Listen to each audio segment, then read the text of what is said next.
1, 2, 3, let's go. Wednesday afternoon. Oh, I thinking about invoking that, buyback clause was because of Ibrahim Konate.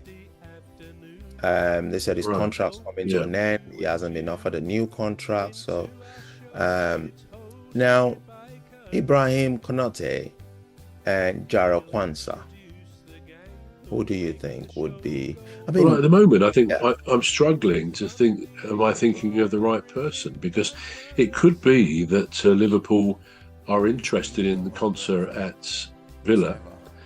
He's an England regular, and I think he and Gay at the back make a very good pairing. So I don't know the guy's first name, but this buyout clause, I don't know, maybe most of the players nowadays, the top players, they do put a release clause figure, which is if it's met. And 80 million probably sounds about right for Kwanzaa, but we may be talking about somebody different. But if we're talking, I mean, what you've got there, does it say he's currently abroad or something like that, or doesn't it say that? It's currently abroad. Now I do understand where it must be someone else. Yeah, I do understand where the competition is coming from now, because there's one Kwanzaa, and this one is Kwanzaa. So there's Kwanzaa with a K, but this one is Kwanzaa with a Q. Yeah, that's right. It's not the Villa man. No. I must admit, I don't know whether Kwanzaa's played in the Premier League before. He's not someone that I know of. How do you spell the Kwanzaa? Just tell me how you spell it.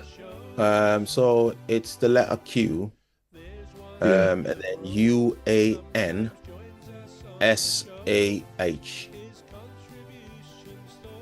No, I must confess that there's a gap in my football knowledge. I can't even say I've heard of him. So I must overlook that one. He's a defensive midfielder. Defensive, definitely. Defensive, definitely. And it was one of the games, one of the England games, and he really shone. And for England.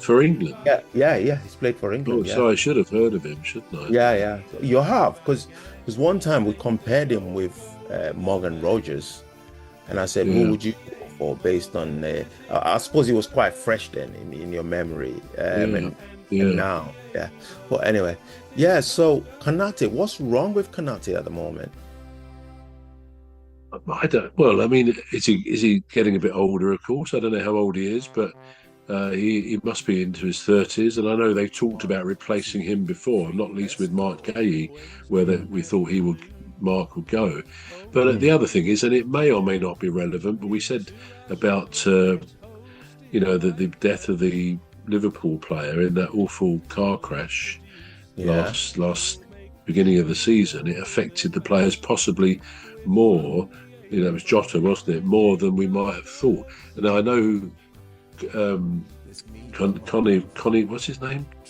The Liverpool man. Oh, right. Oh, yeah. I remember his name. Oh, dear me. You said it just now, but he lost his father, didn't he? Konate, a few weeks ago. Yeah. And again, sometimes, inevitably almost, something like that. And he was obviously quite close to his father, from judging by things he said and his the way things looked. These things can have a tremendous effect on people in any part of life. When you have a heavy bereavement of someone greatly loved, then it can affect everything you do for a while. And that may well be part of why he's not quite at the level he normally is. He'll probably come back to that, but I think that may be relevant, because I don't think he would suddenly say hello to old Mimi, Dr. Gladys and Rose, three beautiful ladies who join us on our shows. There's one other bro sometimes joins us on the show. Would suddenly just not be a good player. He is a good defender for Liverpool, and combines well with Van Dijk, who, let's face it, also this season, probably in his own estimation, would say he hasn't had the best season of his life. Again, whether he's lost a bit of pace as you get older, I don't know. He's still an excellent player there. And so I don't think there's anything wrong with the defender. It's just circumstances of his domestic life, I think, won't have helped. Okay. Now, again, to your favorite person, Paul Scholes. You thinking what you say that? Why? You say that as if I don't like Paul Scholes. I think he's actually he's quite honest. I like the fact that he's honest, really. Yeah, I say that because you like him. Oh, right. I thought you were meaning when you say your favourite person, that always implies the opposite, doesn't it? Yeah. I know. You're thinking about Gareth Southgate kind of way, but no. Yes, sort of. Yeah, we're not that I don't think we're hard on anybody. No. I was a bit harder on Harry Maguire today, but he's a good footballer. I just didn't like that event the other day when he tried to get a Palace player sent off. But no, we don't diss things on people, do we? We don't diss them. I think we recognise to be a Premier League footballer, you've got to be very good. That's it. At any level, you've got to be very good. Yeah, we just do the analysis of what's going on. Now, this is Paul Scholes saying, no Premier League club has convinced me that they should be Premier League champions. I don't think they should give the trophy out this year. No club deserves it. That's a very, very strong statement, isn't it? To say. Yeah, I totally disagree with that. I mean, the point is, you could actually view it. It depends how you see these things, but I would view that as a real compliment to the competitive nature of the Premier League. To say no team has deserved it, well, okay, it's actually good that you see one of the top teams losing a game here and there, a surprise game like last night, Wolves beating Liverpool, Wolves drawing with Arsenal, and Arsenal were 2-0 up. That's the whole nature of the beast. You know, we want it to be competitive. Of course, the top teams with the top 4 or 5 with all the money and all the turnover with their big grounds, of course they're going to have a big advantage over the rest. You know, so it's like 2 different leagues really, or 3. You've got the top 4 or 5, the middle bunch, and then the bottom 4 or 5.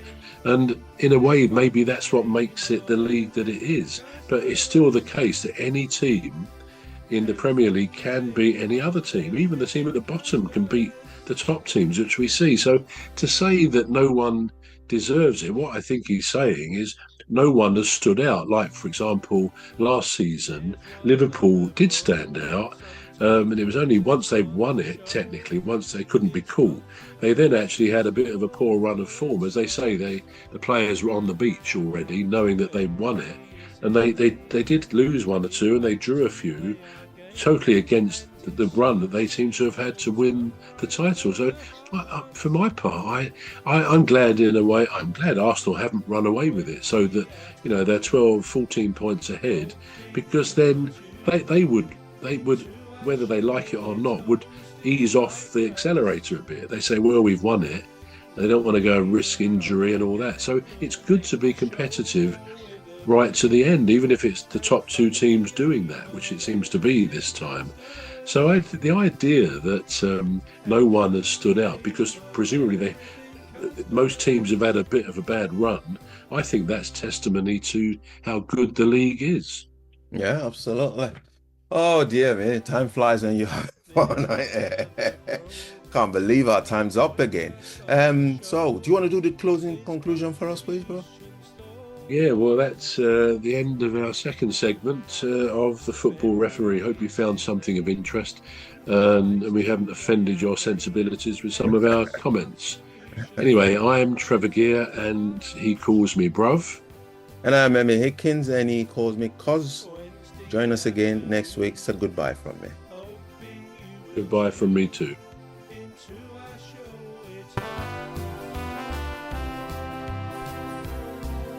Say hello to old Mimi, Dr. Gladys and Rose, 3 beautiful ladies who join us. us on our shows. There's one other bro, sometimes joins us on the show.